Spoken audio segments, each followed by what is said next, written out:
आप सभी गुरु भाई बहनों को मेरा प्रणाम। मैं शिव शिष्या गंगा जी। गुरु भाई बहन, आज हम बहुत ही सुंदर शिव गुरु महादेव का चर्चा कथा लेकर के आई हूँ।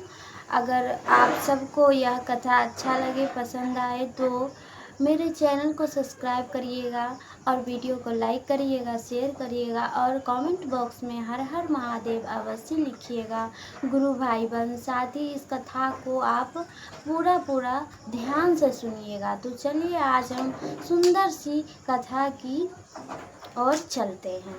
गुरु भाई बहन, एक राज्य में एक राजा और एक रानी बहुत ही सुखमय जीवन व्यतीत कर रहे थे। दिन प्रतिदिन समय बिता नगर में राजा के जो भी लोग थे सभी सुखमय जीवन व्यतीत कर रहा था। राजा भी बहुत ही अपने प्रजा के लिए बहुत कुछ अच्छा किया था। राजा बहुत ही गुणवान, बुद्धिमान और धैर्यवान था।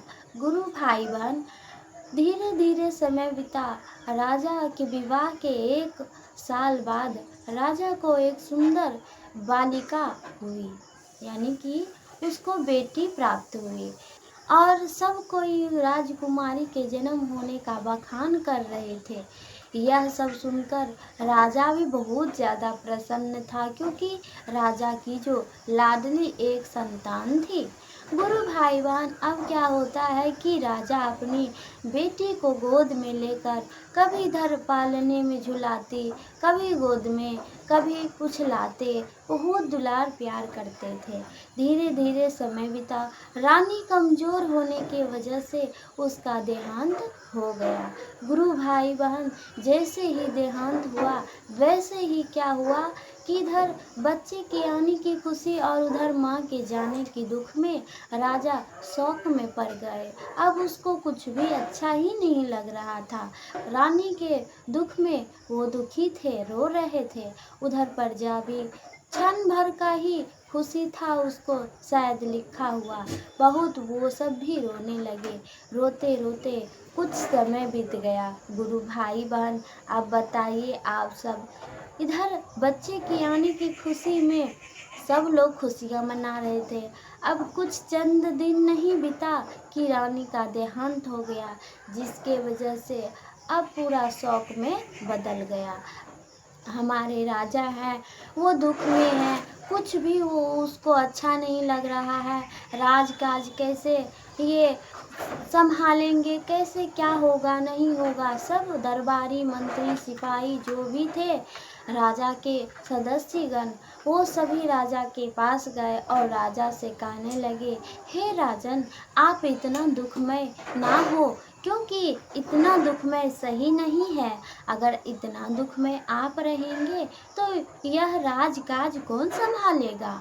और तो और इतना व्यापक रहेंगे दुख में आप, तो ये जो छोटी सी जान है इसको माँ का दुलार प्यार कौन देगा। इस संसार में सबसे बड़ा होता है बच्चे के लिए माँ का, उसका प्यार। जब उसकी माँ ही नहीं है, माँ ही चली गई, तो माँ का प्यार दुलार ना मिलने के वजह से इसे अच्छा ज्ञान, शिक्षा कुछ भी नहीं प्राप्त होगा। हे राजन, आप इतना भी दुख में ना विलीन हो जाएं। आप अपने राजकाज को संवारने के लिए, अपनी बेटी की ममता को लाने के लिए आपको दूसरा विवाह करना होगा। गुरु भाई बहन, राजा इतना बात सुनते ही वो क्रोध में आ गया और वो अपना गुस्सा उतारने लगा। कहने लगा कि ये सब आप क्या कहे जा रहे हैं। मैं इतना अपनी रानी से प्यार कर रहा था, इतना उसको अपना जगह दिया था दिल में। अब ये जगह मैं और किसी दूसरी रानी को नहीं दे सकता। तो सब कोई ने उसे अच्छे पूर्वक समझाया। बहुत समझाने के बाद राजा कुछ दिन नहीं समझा और वो अकेले रहने लगा, जिसके वजह से राजकाज बहुत ही दुर्लभ हो गया था संवारना। धीरे धीरे समय बीता। उसके बाद राजा एक दिन राजकाज को लेकर के बहुत चिंता में थे और कुछ समय बीता तो वो फिर अपनी बेटी के बारे में सोचने लगा कि इसकी माँ नहीं है तो इसे कौन लालन पालन करेगा। धीरे धीरे राजा अपने दुख में दुखी होने लगे बहुत ज़्यादा। उसके बाद सोच में पड़ गए। जो भी मंत्री है, सिपाही है और जो दरबारी हैं और जो नगर के लोग हैं, सब कोई ठीक ही कह रहे हैं कि हमें दूसरी शादी कर लेनी चाहिए। गुरु भाई बहन धीरे धीरे समय बिता। फिर राजा वह अपना प्रस्ताव सबके समीप लाया। बोलता है ठीक है, हम शादी करने के लिए दूसरा तैयार हैं, हम अपने बच्चे के लिए। पर इतना कहकर गुरु भाई बहन अब सब कोई राजा के साथ अब उसकी चिंता दूर करने के लिए सब कोई अपने अपने क्षेत्र में समाचार पहुंचाने लगे कि कोई भी राजकुमारी ऐसी मिले जो कि माँ की दुलार प्यार बच्चे को दे, तब राजा उनसे ही शादी करेंगे। यह प्रस्ताव दूर दूर के नगर में जो राजा राज्य करते थे उस राजकुमारी के यहाँ जाने लगा। तो जितनी भी राजकुमारी थी यह समाचार सुनकर सब राजकुमारी मना कर रही थी, प्रस्ताव को ठुकरा रही थी। धीरे धीरे समय बीता। राजा को अब ऐसा राजकुमारी नहीं मिलने लगा जिसके वजह से राजा, दरबारी, मंत्री, सिपाही, वहाँ के राजा के जो भी लोग थे नगर के, सब कोई चिंता में डूब गए कि कोई ऐसी राजकुमारी नहीं मिल रही है जो कि इस बच्चे को माँ का प्यार दुलार दे। सब कोई ठुकरा रहा था, यह शादी से इनकार कर रहा था। धीरे धीरे कुछ समय बीता। फिर राजा के जो मंत्री थे वो एक दिन राजा के पास गए और उन्होंने राजा से कहा कि हे राजन, आप चिंता ना करें, एक नगर में विधवा है, वो उसके पति नहीं है, ना बच्चे हैं, उनसे आप शादी कर लीजिए। वो आपके बच्चे को अपने बच्चे के जैसे दुलार प्यार देगी। इसके वजह से राजा को लगा कि हम विधवा से शादी करेंगे, ऐसा नहीं हो सकता है। फिर गुरु भाई बहन सब कोई उसे समझाए बुझाए, तब जाकर राजा फिर हाँ कह दिए और फिर शादी विवाह का पूरा तैयारी हुआ और शादी विवाह उसी विधवा महिला से हो गया राजा का। जब वो विधवा महिला शादी होकर वापस राजा की रानी बन गई, राज दरबार में आई, तो अब राजा की जो छोटी बेटी थी उसको माँ का दुलार प्यार मिलने लगा। अब राजा की रानी भी बच्चे के साथ बहुत खुशी खुशी जीवन व्यतीत कर रही थी और उधर राजा भी बहुत अच्छा खुशी खुशी था, क्योंकि वह अपने बच्चे की खुशी के लिए ही शादी किया था। बहुत ही खुशहाल जीवन व्यतीत कर रहा था और वहाँ के जो प्रजा थे, मंत्री थे, सिपाही थे, दरबारी थे, यह प्रेम देखकर बहुत ज़्यादा प्रसन्न था। सभी चर्चा कर रहे थे कि यह रानी बहुत अच्छी है, ये अपने बच्चे को जैसे मानती अगर होता उससे अधिक ये राजा के बेटी को मान रहे हैं। गुरु भाई बहन धीरे धीरे समय बिता कि कुछ दिनों बाद रानी को भी फिर एक संतान होने का समाचार मिलता है। इसके वजह से अब दरबार में जो भी मंत्री थे, सिपाही थे, यह बात समाचार सबको देते हैं। जब राजा को यह जानकारी मिलती है कि उसकी दूसरी जो रानी है वो माँ बनने वाली है, तो गुरु भाई बहन राजा बहुत प्रसन्न होते हैं कि रानी माँ बनने वाली है। इसके वजह से राजा ढोल नगाड़े बजाते हैं और बहुत खुशियाँ मनाते हैं। राजा के जो भी लोग थे वो सभी नगर के लोग भी बहुत ज़्यादा प्रसन्न होते हैं, खुशियाँ मनाते हैं और धीरे धीरे समय व्यतीत होने लगता है और एक दिन रानी बहुत ही सुंदर बालक को जन्म देती है। राजा की जो छोटी बेटी थी अब धीरे धीरे वो भी थोड़ा 1 साल की हो गई थी और उधर रानी जो थी उसके जो छोटे बच्चे थे, रानी अब उस छोटे बच्चे के लेकर के बहुत ज़्यादा खुशी मनाती थी, खुश रहती थी, उसके साथ ज़्यादा समय व्यतीत करती थी। और राजा के जो बेटी थी उसको थोड़ा अब कम प्यार मिलने लगा और रानी जो अपने संतान को जन्म दिए थे उसको लेकर वो बहुत ज़्यादा खुशी खुशी अपना जीवन व्यतीत कर रहे थे, सुखमय जीवन व्यतीत कर रहे थे और वो खुशी खुशी बच्चे को स्नेह प्यार दुलार सब कुछ मिल रहा था। ऐसे ही समय बीतता गया।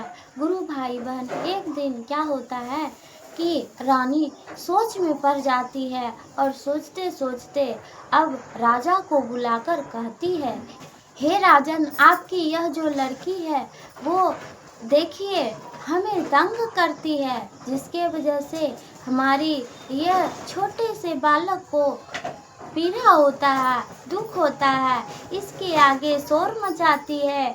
अब हम इतना बर्दाश्त नहीं कर पाएंगे कि मेरे बच्चे को दुख हो। आप अगर मुझे प्यार करते हैं तो आप अपनी इस लाडली बेटी को जाकर मारकर और उसका खून मेरे कदमों में दे दीजिए। गुरु भाई बहन अब राजा क्या करे, वह चिल्लाकर कहता है रानी से, तुम पागल हो गई है, यह मेरे तो संतान है, भला मैं अपने ही संतान को कैसे मारकर तुम्हारे चरणों में और अपने संतान का खून दे दूं।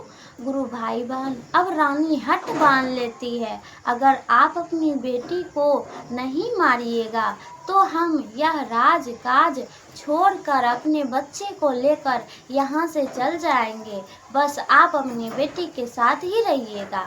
ऐसा कहकर गुरु भाई बहन रानी जो है अब वो खटपरान ले लेती है।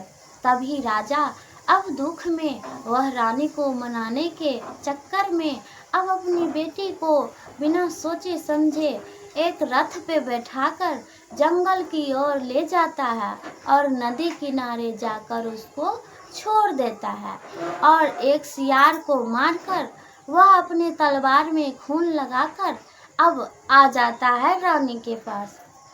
तो रानी से कहता है कि मैं कैसा अभागा बाप हूँ, पिता हूँ, जो अपनी ही संतान की अपने ही हाथों से हत्या कर दी। देखो यह खून, अब तो तुम खुश हो ना। गुरु भाई बहन अब क्या होता है कि रानी बहुत ठहाका मारकर हंसती है और कहती है, हाँ हाँ राजन, आप तो हमसे बहुत प्यार करते हैं, तब तो आप अपनी बेटी को मार दिए। अब देखिए ये मेरा बेटा है जो कि आपका राजकाज संभालेगा, आप चिंता ना करें। यह मेरा जो संतान है यही आपका उत्तराधिकारी बनेगा और यह पूरा राजकाज का जो भी धन दौलत सब कुछ है सब मेरे बच्चे का होगा। अब वो लड़की का नहीं जो आपकी पहली रानी की पुत्री थी, अब मैं आपकी रानी और यह मेरा बेटा आपका संतान है आज से।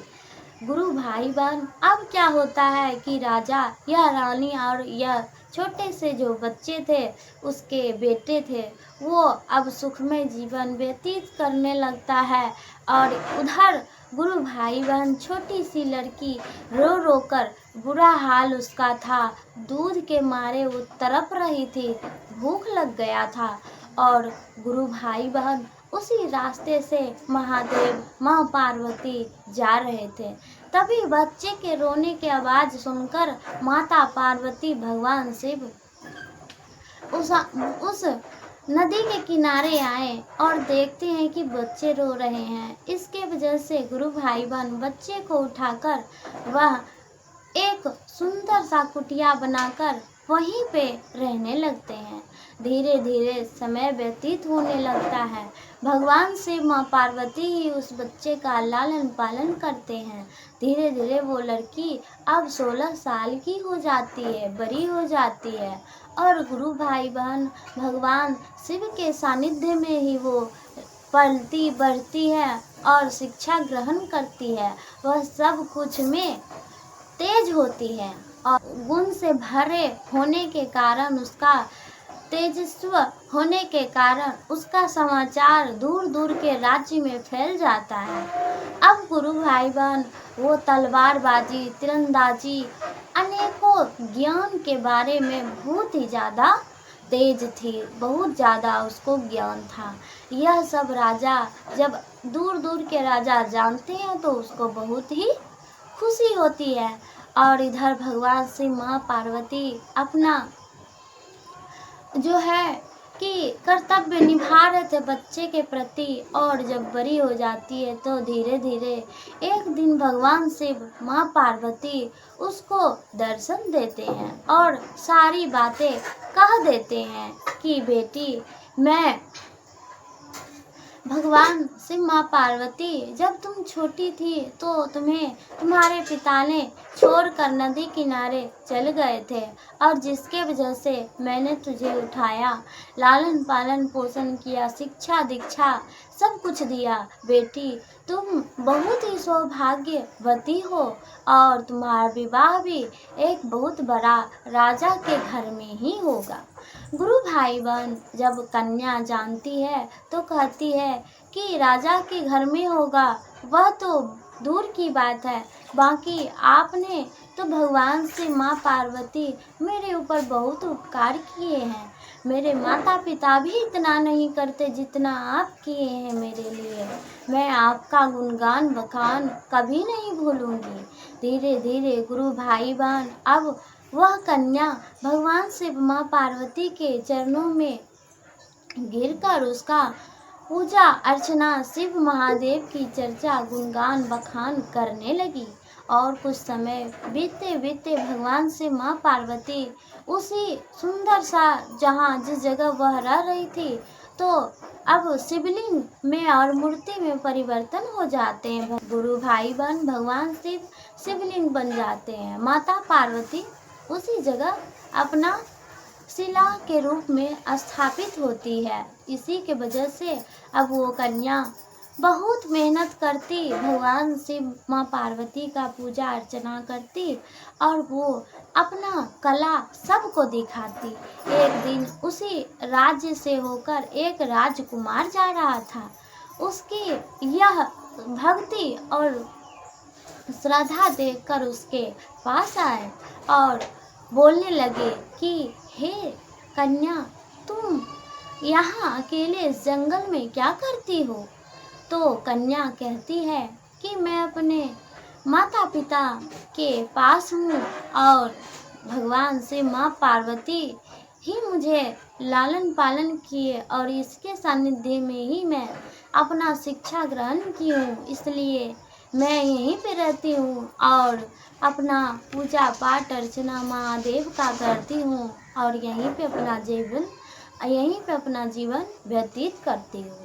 तो गुरु भाई बहन अब राजा के जो राजकुमार थे वो यह बात सुनकर बहुत ही आश्चर्य में पड़ गया और कहने लगा, अगर सच में तुम बहुत ही गुणवान हो, धैर्यवान हो और बुद्धिजीवी हो, सब कुछ से बहुत ज़्यादा तेज हो, तो अपना तेजस्व हम सबको दिखाओ, तब हम जाने।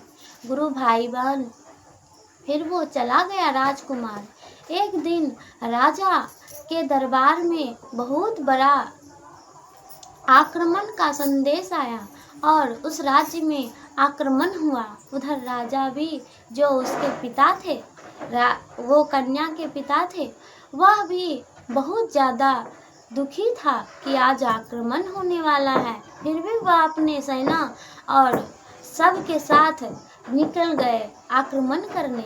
बहुत आक्रमण हुआ जिसके कारण राजा के जो भी सिपाही मंत्री दरबारी और जो भी लोग थे राज्य के, सबको मार दिया गया और राजा के जो राजगद्दी था उसको हटाकर वहां से अब दूसरे राज्य के राजा वहां आकर अपना राजकाज चलाने लगा। जिसके वजह से जब यह कन्या जानी तो उसको बहुत गुस्सा आया। अब यह चली गई अकेले आक्रमण करने, और सबको तलवारबाजी में यह बहुत ही तेज थी। इसके वजह से वह इतना आक्रमण अकेले की कि सबको पराजित कर यह उस अब सिंहासन पर अपने पिता को बैठाई और कही कि हे पिताजी, आप शायद मुझे नहीं पहचानते हैं, पर मैं अच्छे से आपको जानती हूँ। आप ही ने मुझे नदी किनारे बचपन में छोड़ दिया था और चले आए थे। गुरु भाई बहन जब राजा यह सब बात को जाने तो बहुत ही चिंता में पड़ गए और सोच में पड़ गए कि जिस बच्चे को मैंने छोड़ दिया जाकर जंगल में, आज उसी के कारण, उसी के चलते मैं यह राजकाज सब कुछ पर ऐश कर रहा था, और इसके वजह से क्या हुआ कि दूसरे राज्य के राजा मुझे पराजित कर सिंहासन से हटा दिए, और यही मेरी बेटी आकर फिर से सब कुछ ठीक कर दी और जीत कर और मुझे फिर इस राजगद्दी पे बैठाई। तो सबसे बड़ी तो मेरी बेटी ही तो है और कोई नहीं। गुरु भाई बहन फिर राजा अपने बच्चे को सीने से सटाकर बहुत रोने लगे और कहने लगे, हे बेटी, मुझे माफ़ कर दो और अब कहीं मत जाना मुझे छोड़कर। तुम ही मेरी इस राज उत्तराधिकारी बनोगी। अब जो मेरे पुत्र है वो नहीं, बल्कि तुम इस सिंहासन पे बैठोगी। गुरु भाई बहन अब उसका ही बहुत अच्छे से स्वागत हुआ, राजगद्दी पे विराजमान हुई और राजकाज चलाने लगी। धीरे धीरे समय बीता तो गुरु भाई बहन फिर जा कर के अब वही राजा और उसकी बच्ची का प्रशंसा दूर दूर जब हुआ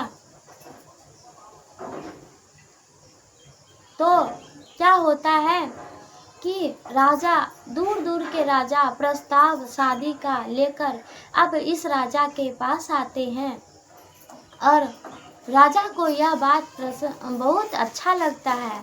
अब धीरे धीरे राजा क्या करते हैं कि अपनी बेटी का विवाह तय कर लेता है एक बहुत सुंदर राजकुमार के साथ।